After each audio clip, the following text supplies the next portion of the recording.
Queridas audiolectoras y queridos audiolectores, hoy quiero compartirles un análisis que tiene historia.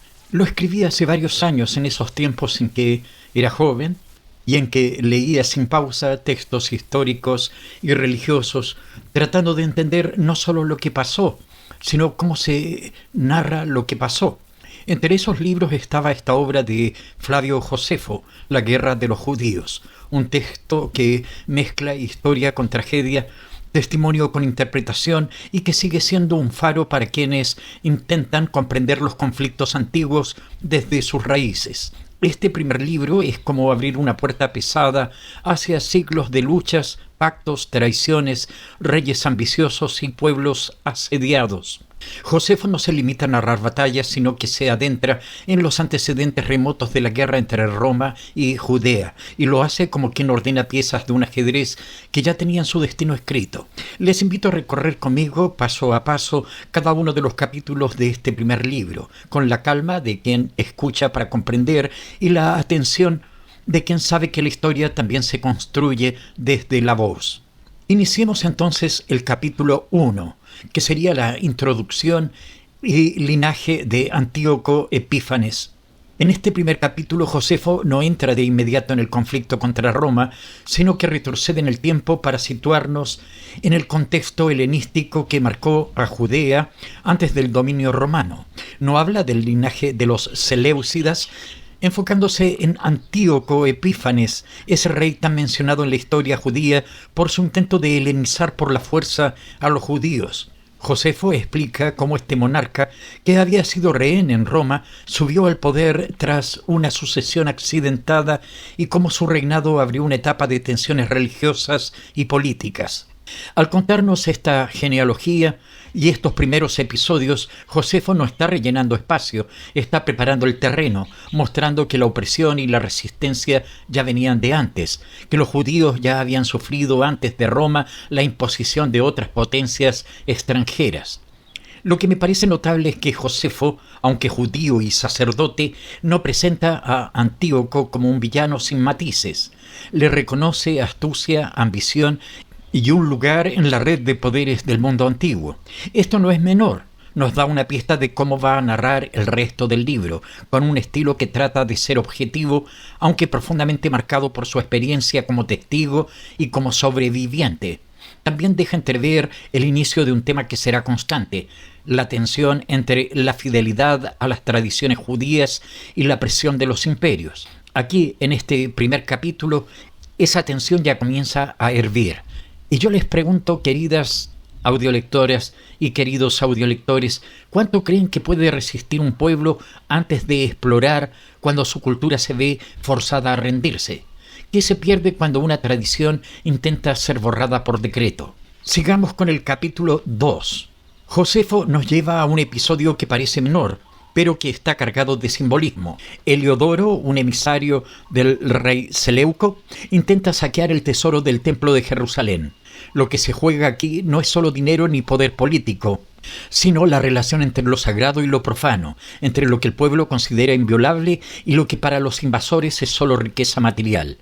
Josefo cuenta cómo Heliodoro es enfrentado por una fuerza misteriosa, posiblemente divina, que lo hace retroceder. Esto marca desde el inicio una advertencia. El templo no es solo una institución religiosa, sino el corazón del pueblo judío. Profanarlo es tocar el alma del pueblo y esa transgresión tiene consecuencias. Al mismo tiempo, Josefo nos deja entrever cómo dentro del mismo pueblo empiezan a aparecer figuras que permiten, colaboran o incluso se benefician de estas intromisiones. La corrupción no viene solo desde fuera, y eso es tremendo, porque abre una herida que luego será más profunda, la de los propios líderes judíos actuando en contra de su comunidad.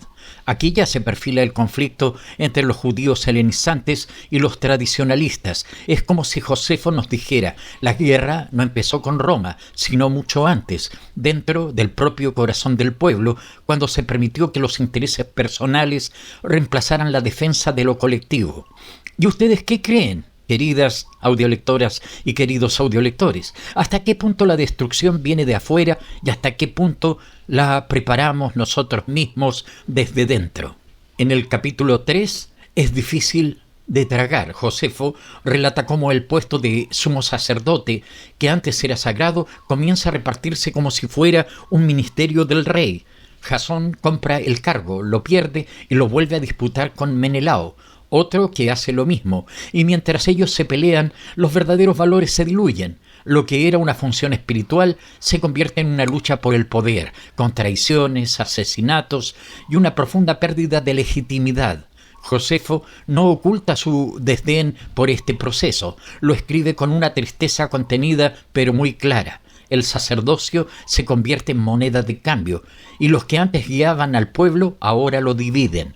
Este juego de ambiciones nos recuerda que muchas veces los conflictos grandes se gestan con pequeñas corrupciones. Cuando el templo es gestionado como un negocio y los líderes solo buscan favores del rey extranjero, se abre la puerta a la descomposición. Josefo lo sabe y lo deja claro. Este capítulo es una radiografía del derrumbe institucional, una especie de antesala al colapso. ¿Cómo se sostiene una nación cuando su liderazgo ha perdido el rumbo? ¿No empieza ahí la verdadera decadencia, incluso antes de que llegue el ejército enemigo? En el capítulo 4 podemos ver la violencia ya no es esporádica, se convierte en norma. Josefo relata cómo los conflictos entre Jasón y Menelao por el control del sacerdocio desencadenan enfrentamientos sangrientos. Jerusalén, que debería ser un lugar de unidad, se convierte en campo de batalla. Las alianzas con reyes extranjeros, las traiciones internas, los disturbios, todo eso va normalizando el caos. Josefo nos hace ver cómo la ambición desmedida de algunos desangra al pueblo entero. Ya no se trata solo de política, sino de destrucción moral. Y mientras el templo sigue en pie, su función se desvanece. Los que deberían protegerlo son los primeros en usarlo como escudo o botín. La ciudad comienza a desdibujarse como centro espiritual y se vuelve escenario de venganza. Josefo nos va guiando en esta espiral descendente con una mezcla de indignación y lamento. Es como si cada página dijera: esto pudo haberse evitado. ¿No pasa eso también hoy, queridas audiolectoras y queridos audiolectores? ¿No hemos visto cómo lugares y símbolos se vacían de sentido cuando la lucha por el poder lo consume todo? El capítulo 5 marca un quiebre profundo. Josefo nos cuenta cómo Antíoco Epífanes, molesto por los constantes disturbios en Jerusalén, interviene directamente y lo hace con brutalidad. Entra en la ciudad, saquea el templo y masacra a miles. Pero más allá del hecho en sí, lo que duele al leer este capítulo es el cambio simbólico. El templo, lugar sagrado y corazón de la identidad judía, es profanado no por descuido ni accidente, sino de manera deliberada. Josefo lo narra con una mezcla de rabia contenida y resignación. No es solo una tragedia militar, es un atentado espiritual. A esto se suma un detalle cruel. Antíoco no solo roba, sino que impone ritos paganos, sacrificios ajenos y prohíbe los pilares de la religión judía. El sábado, la circuncisión, la lectura de la ley, todo es abolido. El propósito no es simplemente dominar, sino borrar, y eso es lo que convierte a este episodio en un punto de no retorno. La humillación ya no es solo territorial, es existencial. ¿Qué queda de un pueblo cuando se le arranca su lenguaje, su fe, sus símbolos? ¿Puede una cultura resistir cuando la ocupación se mete hasta el alma?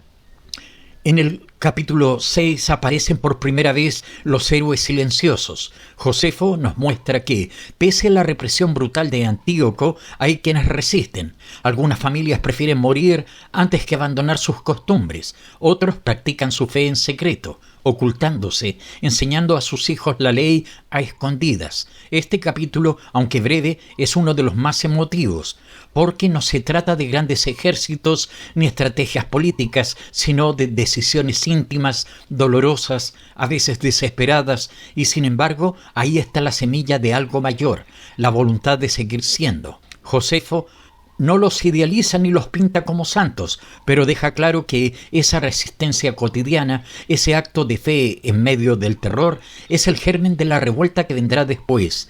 Es una escena donde la historia grande se sostiene en la pequeña, en una madre que no renuncia, en un padre que enseña la Torá en susurros, en un joven que se rehúsa a comer lo prohibido, aunque eso lo lleve a la muerte. Y me pregunto, Y les pregunto también a ustedes, ¿qué es más fuerte, el poder que aplasta o la conciencia que se niega a desaparecer? En el capítulo 7 estalla por fin la chispa. Josefo nos introduce a Matatías, un anciano sacerdote que, frente a la orden de sacrificar a dioses paganos, se niega, mata al oficial que lo obliga y huye a las montañas con sus hijos. Con ese gesto, que parece aislado, empieza la resistencia armada que luego será conocida como la revuelta de los macabeos. Lo interesante es que no parte como una estrategia militar, sino como un acto de fidelidad absoluta. Matatías no busca el poder, busca no traicionar su fe, y eso es lo que lo convierte en símbolo. A partir de ahí, muchos se le unen. Se forma un pequeño grupo que vive en las cuevas, practica la religión en secreto y defiende su identidad a sangre y fuego. Josefo empieza a narrar con otro ritmo, más intenso, como si se alzara una esperanza. El pueblo, tan castigado, empieza a recuperar su voz, pero no es un proceso limpio ni romántico, es duro, violento, tenso. La libertad no llega con discursos, sino con cuerpos ocultos en el polvo. Y ustedes, mis queridas y queridos audiolectores, ¿alguna vez han sentido que una sola acción puede cambiar el curso entero de una historia? En el capítulo 8, tras la muerte de Matatías, Josefo nos cuenta cómo Judas, uno de sus hijos, toma el mando del grupo rebelde. No es un traspaso formal ni planificado, es una herencia simbólica, nacida del respeto que inspira su valentía. Josefo lo presenta como un hombre de acción, alguien decidido que logra organizar a los suyos no solo con fervor religioso, sino también con estrategia militar. El capítulo comienza a moverse entre la espiritualidad y la guerra. Lo sagrado y lo político se entrelazan. Ya no hay vuelta atrás. El conflicto se ha transformado en insurgencia. Lo que llama la atención es que Judas no solo lidera por ser hijo de Matatías, sino porque encarna el espíritu de la rebelión. Con él, los combates dejan de ser defensivos y pasan al ataque. Comienza a recuperar aldeas, a eliminar altares paganos, a limpiar el territorio no solo de enemigos, sino de símbolos impuestos. Josefo ve en esto no una simple reconquista, sino una restauración de lo perdido. La lucha no es por poder, sino por sentido. ¿Hasta qué punto es posible recuperar lo arrasado cuando el daño ya ha pasado por el alma? ¿Qué tan profundo puede un pueblo aferrarse a su memoria? En el capítulo 9, Josefo relata las primeras victorias significativas de Judas y su grupo. Las batallas no son fáciles, pero el entusiasmo crece con cada avance. Se trata de pequeñas localidades liberadas, de pobladores que vuelven a celebrar el sábado, de una comunidad que empieza a recordar cómo era vivir sin miedo. La guerra, aunque sigue presente, empieza a parecer más justa, más digna. Josefo muestra que hay algo reparador en luchar por lo que uno considera sagrado. Las cicatrices no desaparecen, pero al menos se camina con la frente alta. Lo más fuerte aquí no es solo la táctica militar, sino la recuperación simbólica, cuando se reconstruye un altar o se entierra con honor a un muerto que había sido abandonado, se está diciendo, seguimos siendo quienes somos. Josefo parece querer que entendamos esto como algo más que historia. Nos lanza una advertencia, incluso para nuestros tiempos, cuando un pueblo olvida sus símbolos, queda a merced de cualquiera. ¿Y qué piensan ustedes? ¿Qué tan lejos se debe llegar para proteger lo que da sentido a una comunidad? El capítulo 10 es quizás uno de los más cargados de emoción del libro. Josefo narra cómo, tras tantas luchas, Judas y sus hombres logran entrar nuevamente a Jerusalén y purificar el templo. Retiran los ídolos, reparan los muros, reconsagran los utensilios sagrados y reinician los sacrificios conforme a la ley. El pueblo entero celebra. No es solo una victoria militar, sino una restauración espiritual. Josefo se detiene en los detalles, casi como si escribiera un ritual. El aceite, las lámparas, los altares. El templo vuelve a ser lo que era. Este momento marca una cima en la narrativa. Tras la oscuridad hay una luz, pero también es una pausa en medio del camino, porque Josefo sabe que aún quedan años de guerra.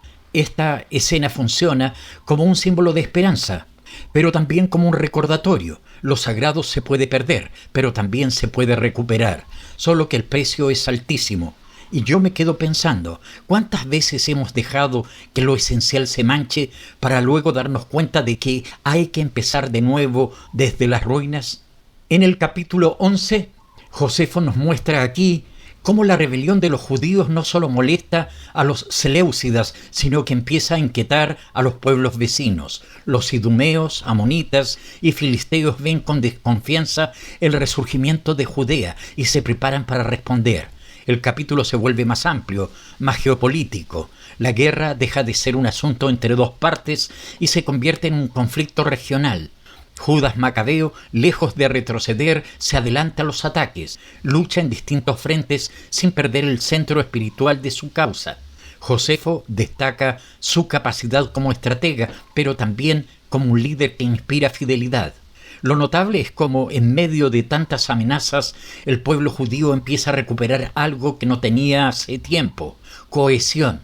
Se organizan, se defienden, se sostienen mutuamente. Josefo no lo dice de manera sentimental, pero deja entrever que hay una reconstrucción del tejido colectivo. Aún así, la tensión crece, la amenaza externa no es menor, y cada batalla es una moneda al aire. ¿Qué pasa cuando un pueblo recién despierto se enfrenta a enemigos que llevan siglos asentados?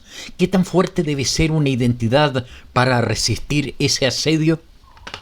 El capítulo 12 cambia el foco bruscamente. Josefo introduce por primera vez a Roma en su relato, no como enemiga de los judíos, sino como un nuevo actor que empieza a intervenir en la región oriental. Describe los acuerdos que Roma establece con distintas potencias del área, su estilo diplomático, su astucia al aprovechar la debilidad de los reinos helenísticos. Josefo lo narra sin ocultar admiración por el poder romano, aunque también deja ver una crítica implícita.